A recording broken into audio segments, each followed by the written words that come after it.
наурыз оқудан кейін нағыз оқуға қалай дайындаламыз, қалай бал көтерсек болады, қалай дайындығымызды жүйелесек болады, қалай прогресс жасақ болады, тура осы сұраққа бүгінгі біздің видеода жауап табатын боламыз. Бірінші таныстырып өтейін, менің есімім Нұртас, мен Шырахман Рахманның менторымын. Дәл бүгінгі таңда ұбт түлектеріне жоспарлау бойынша көмектесіп келе жатырмын. Енді бүгін мен сіздерге бомба информация дайындап қойдым, GPS жоспарлау жүйесі.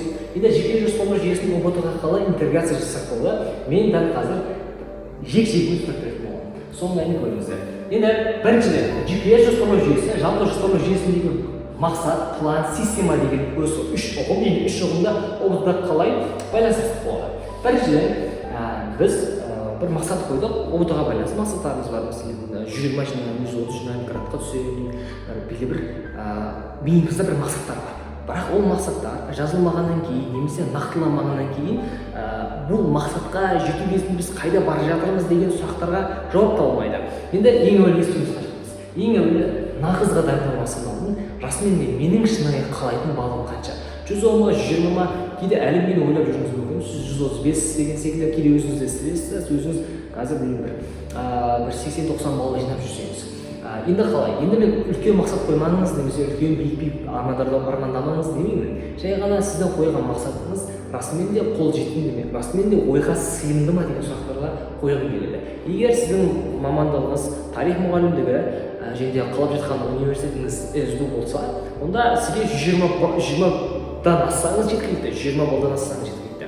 130, 140 алудың белгілі бір ондай көлемде құрбан етудің қажеті жоқ. Демек не істейміз? Демек мақсат қандай? Мақсат ең әуелі анықтауымыз қажетпіз. Мен қайда бара жатырмын, қандай нүкте? Енді қандай болды? Студент түскісі өтіп жатқан мамандығы био мұғалім, биопедагог түскісі келеді. Енді қандай? Енді дәл қазір жинаған наурыздағы балға 100 балл, енді бұл 115 плюсқа жеткісі келеді. Қалаған өнері абай. Деген секілді өзіңіздің қаншадан қанша балға жеткіңіз келеді және қандай балл керек қалайсыз? Бұл не? Бұл бізде мақсат дейтін бөлім. Енді не? Енді бізде план дейтін ұғым бар. Яғни бұл мақсаттан кейін тек қана мақсатты қойсақ, бұл жай ғана арман болады. Ал бұл мақсатты орындау үшін бізге әрине жоспар қажет. План. Енді планда қалай бөлеміз? Енді мен қарастыратынына 3 дүние бар. Уақыт, үйрену, бөлу деген. Бірінші уақытқа байланысты. Ең әуелі біз уақыт анықтайық. Дәл қазір сәуір айы, демек сәуір, мамыр, бізде 2 ай бар. Дайындық жасауға. Демек біздегі ресурс бізде 2 ай. Демек біз 2 айлық жоспарымызды құрамыз. Енді біз маңызды бөлімі 2 ай ішінде ескеретін не? Ол бізде соңғы қоңырау, соңғы қоңырау, көктем деген секілді дүниелерді ескеруіміз қажет ситуацияда.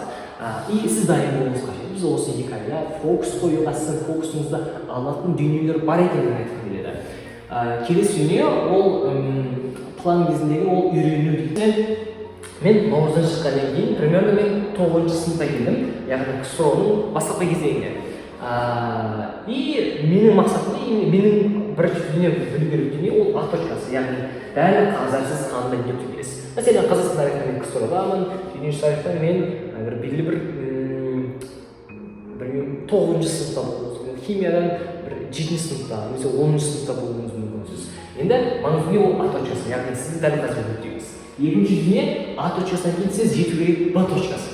Яғни мәселен, егер мен 9-шы сыныпқа келсем, демек мен 2 айдан кейін 10-шы сынып, яғни тәуелсіз Қазақстанмен аяқтау қажет. Демек, екеуінің арасында қандай параграф? Мәселен, 9-шы сыныпта менде 30 параграф бар, Б точкасы, яғни екінші бізде кітап, 10-шы сыныпта тоже 30 кітап бар.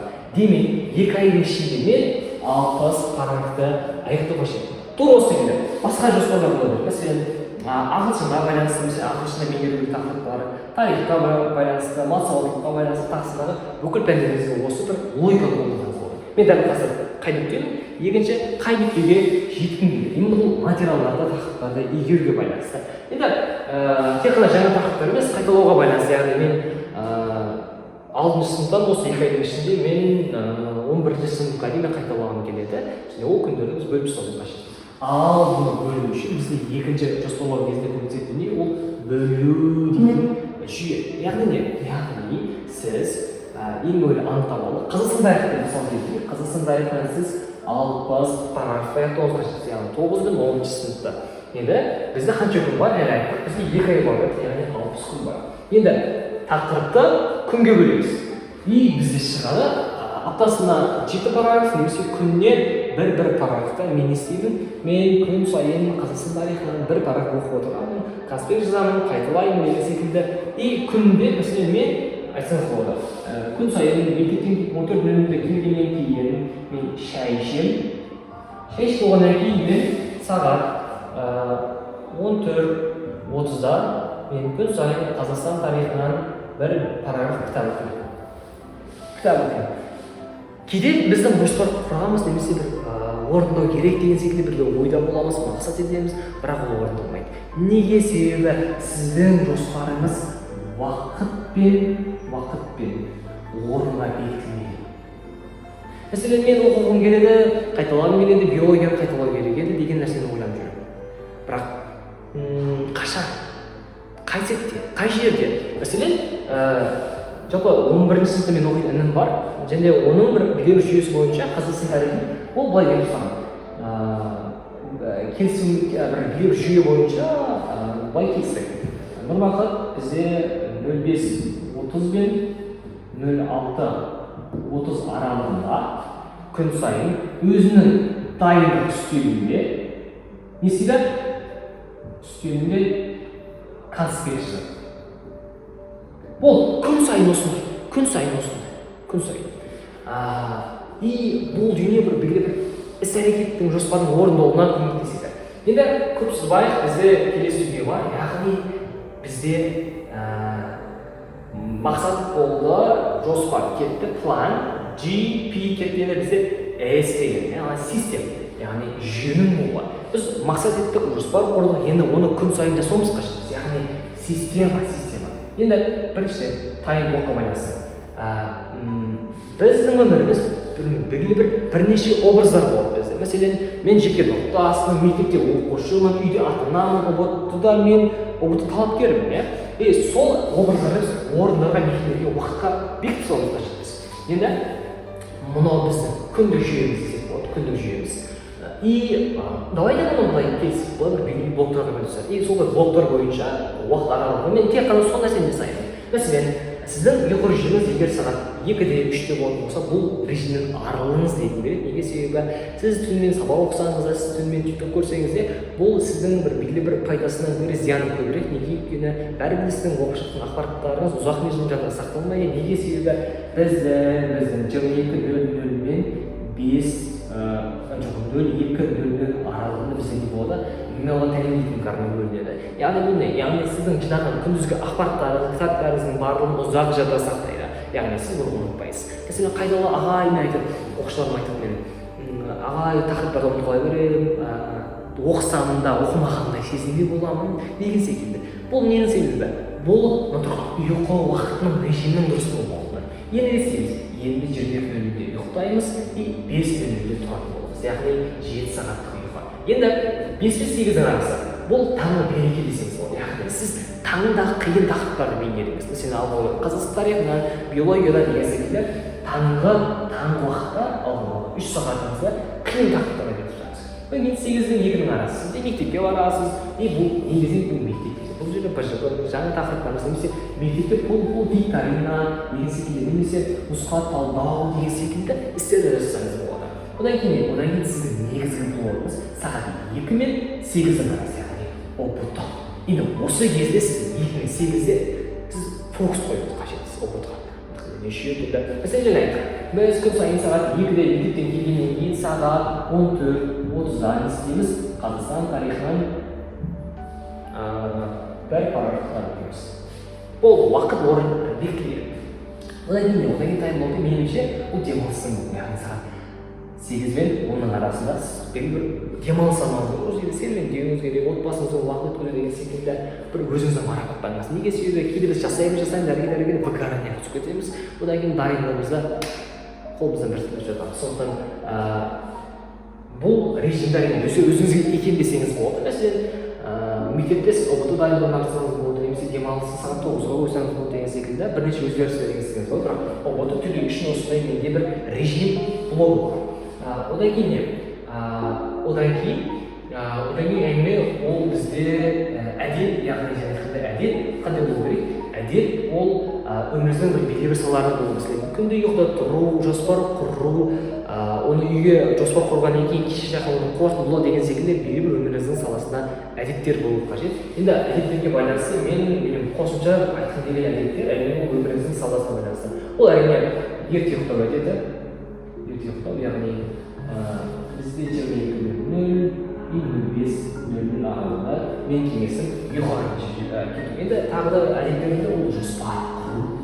Достар, жоспар құру қажет. Жоспар болмайтын болса, ешқашан жоғарыға ойлаған нәтижеге бір еркін түрде жете алмайсыз. Жоспар кең. Жоспарды қай кезде кеше қосамыз болады. Одан кейін менің кеңесім ол бәлки күнге қорытынды жасау. Рефлексия, күнделік жүргізу. Бүгін мен не нәрсеге жеттім, не нәрседен қателік кеттім деген секілді. Бұл әрине үш әдет мендегі тағы әдеттер бар. Енді соңғы бірі ол ортаға байланысты. Достар, біз қоғамның адамдардың арасында өмір сүреміз, яғни біз жалғыз емеспіз. Мәселен, сіз мектепке барасыз, школға барасыз, мәселен, сіздің мектептегі ортаңыз сізді ойынға, бос нәрселерге тартатын болса, сіздің мақсатқа жету ықтималдығын сөнімге береді. Сіз фокус қоя алмайсыз ол отқа. Неге? Себебі айналаңыздағы сын болатын болса, орта сондай. Үйге бардыңыз, мәселен, күнде сіз ұйықтайсыз, 12:00 ұйықтайсыз. Мен сертті 12:00 ұйықтайсыз, өйткені үйдегі свет кеш өшеді. Мәселен, үйде балалар ұйықтамайды, үйдегілер мама бала ұйықтамайды, мәселен, жүресіздер, тамақ ішесіз, орта сондай. Сіз бір қалайтын бұл дүниемен күресуіңіз қажетсіз. Орта сізде емес, сіз ортаны басқарып қойыңыз. Яғни егер сізде орта болмайтын болса, ортаны өзіңіз жасайын. Мәселен, сыныпқа бараяқтағыны, партадағы отыраяқтағыны Айжан ұстабай тарихтан қайталайық, викторина жасайық, бірімізге сұрақ қойайық деп келісейік. Яғни бір орта қалыптастырайық. Немесе үйге барғаннан кейін айтайық, мама, папа, мені босатсаңыздар 2 ай, мен ыдыс жуып, үй тазалау дейтін нәрселер бар, қыз балаларына, давайте үйді тазалауды мен сіңліме, ініме табыстайын, бірақ 2 ай бойы бөлмеден шықпай дайын алайын. Бұл орта болады, яғни сіз енді фокус қоя аласыз. Немесе свет сағат 10-нан кейін өшсін. Келісім ереже. Просто 10-нан кейін өшеді, мен ешкім мазаламасын. Деген секілді соны ортаға қосыңыз. Енді ең керемет ол нәрсіне ол дамушы орта болады.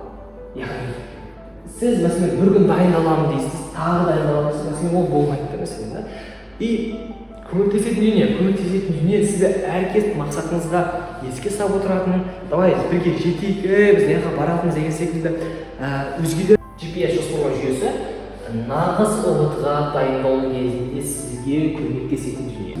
Енді сіздерге достар, егер бұның барлығына мен тыңдап, одан кейін өміріме енгізбеймін, менде дамушы орта жоқ, жоспар қоюды қалай құру керек екендігін білмеймін десеңіздер, мен сіздерге өзімнің марафонымды ұсынамын. Бұл марафон шырақты марафоны. Шырақ марафоны сіздің отырған нағыз ұлытыға жеткізуге көмектесетін нағыз жүйелі марафон.